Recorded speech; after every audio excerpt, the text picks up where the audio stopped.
Thanks for joining us in the latest tutorial for CASA RPL PPL students. This time, in episode 2, we're tackling glide speed and lift-drag ratio, a concept that often catches students out. Let's make it clearer. Flight mechanics. In this chapter, we will look into the principles of gliding flight, where the aircraft descends without engine power.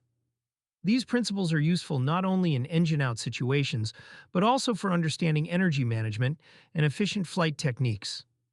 In the glide, there is no thrust. Drag must be balanced by the forward component of weight to maintain steady flight.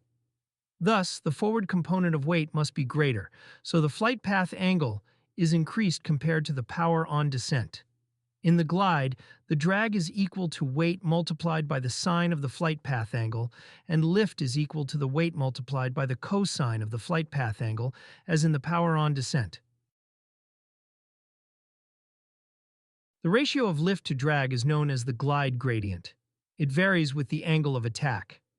The maximum lift-to-drag ratio can be determined using the aircraft's polar curve, which shows the lift, CL, and drag, CD coefficients, for various angles of attack. The maximum ratio is found at the point where a straight line from the origin is tangent to the curve, just touching it. The lift-to-drag ratio is crucial, as it determines how far an aircraft can glide. Glide distance is calculated by multiplying the lift-to-drag ratio by the aircraft's altitude. Consequently, an aircraft flying at higher altitudes achieves a greater glide range.